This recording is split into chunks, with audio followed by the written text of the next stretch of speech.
Hello friends, welcome to my channel. இன்றைக்கி நம்ம பார்க்க போகிறது ஃப்ரைட் ரைஸ். இது எவ்வளோ சிம்பிளாக நல்ல டேஸ்ட்டாக பண்ணுவோம் அப்படிங்கிறத பார்க்கலாம். முதல்ல தேவையான வெஜிடபிள் பார்த்தீங்கன்னா கேரட் எடுத்திருக்கேன், உருளைக்கிழங்கு, கேப்சிகம், கலர் கேப்சிகம் இல்லை க்ரீன் என்ன உங்களுக்கு கலர் இருக்கோ அதை போட்டிங்கன்னா கொஞ்சம் டேஸ்ட்டு கொடுக்கும்.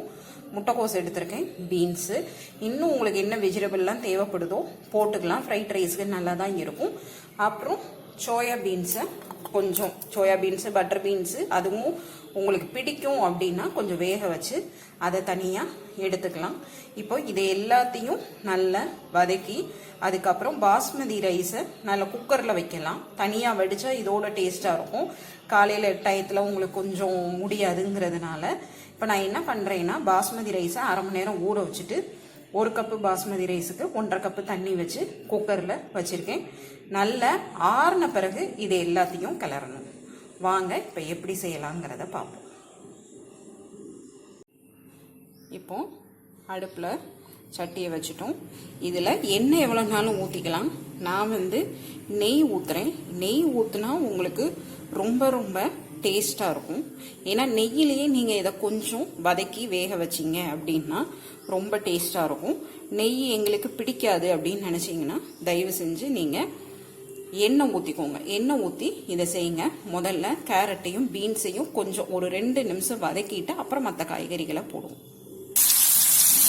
முதல்ல கேரட்டு, பீன்ஸு இதை 2 நிமிஷம் மட்டும் நம்ம வதக்குவோம். அதுக்கப்புறம் நம்ம மற்ற காய்கறிகளை போடுவோம். ஏன்னா அதெல்லாம் சீக்கிரமே வதங்கிடும். இது மட்டும்தான் கொஞ்சம் டைம் எடுக்கும். அதனால ஒரு 2 நிமிஷம் தான் நம்ம வதக்கினா போதும். நீங்கள் பாருங்கள் சாதம் எப்படி விதை விதையாக வச்சுருக்கேங்கிறத பாருங்கள். இந்த மாதிரி தான் இருக்கணும். அப்போ தான் ஃப்ரைட் ரைஸ் ரொம்ப டேஸ்ட்டாக இருக்கும்.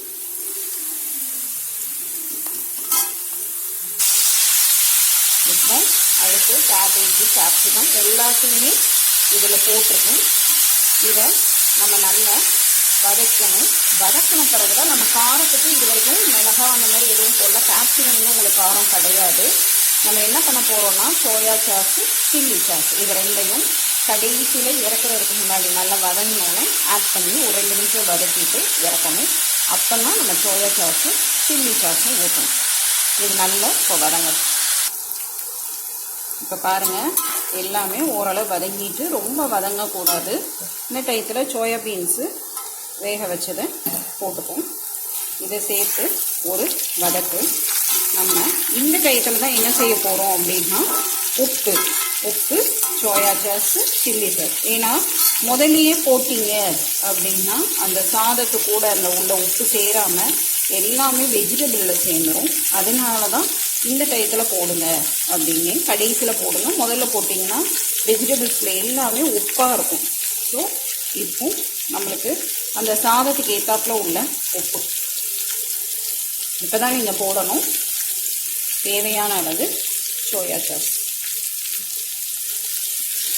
கொஞ்சமாக ஊற்றிடலாம், ரொம்ப இல்லை. சில்லி சாஸ்,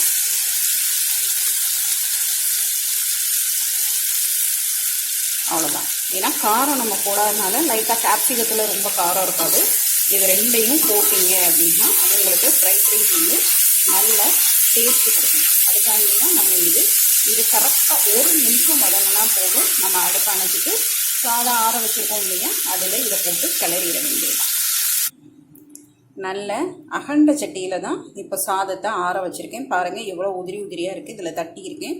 இதை கிண்டுறப்ப நம்ம என்ன செய்யலாம் அப்படின்னா இப்படி தான் லைட்டாக எடுத்து கிண்டணுமே தவிர ரொம்ப நம்ம எப்பயும் சாதம், லெமன் சாதம் இது மாதிரி கிளற மாதிரி கிளறிடாதீங்க, அப்புறம் குழஞ்சிரும். ஸோ கிண்டுறதை பார்த்து நம்ம கிண்டணும். அப்போ தான் உதிரி உதிரியாக இருக்கும். லைட்டாக இப்போ கிண்டிகிட்டே இருக்கேன். இப்போ நம்ம என்ன செய்யலாம் அப்படின்னா கடைசியில் லைட்டாக பெப்பர் பொடி போடுங்க. போட்டிங்கன்னா நல்ல டேஸ்ட்டாக இருக்கும். ஸோ லைட்டாக பெப்பர், அவ்வளோதான். இப்போது நம்ம கிளறிடலாம். நெய் எதுவுமே வேண்டாம். ஏன்னா நம்ம நெய்யில் தான் காயை வதக்கியிருக்கோம். ஸோ எதுவுமே நீங்கள் வேண்டாம். அப்படியே கிளறிட்டு நீங்கள் சாப்பிட்டா போதும். ரொம்ப ரொம்ப டேஸ்ட்டாக இருக்கும். பாருங்கள் ஃப்ரெண்ட்ஸ், ஃப்ரைட் ரைஸ் எப்படி வந்திருக்கு. நல்ல உதிரி உதிரியாக டேஸ்ட்டாக இருக்குது. ஸோ எல்லோரும் இதை வீட்டில் ட்ரை பண்ணி பாருங்கள். பிடிச்சவங்க லைக் பண்ணுங்கள், ஷேர் பண்ணுங்கள். என் சேனலை இது வரைக்கும் சப்ஸ்கிரைப் பண்ணாதவங்க சப்ஸ்கிரைப் பண்ணுங்கள். Thank you friends.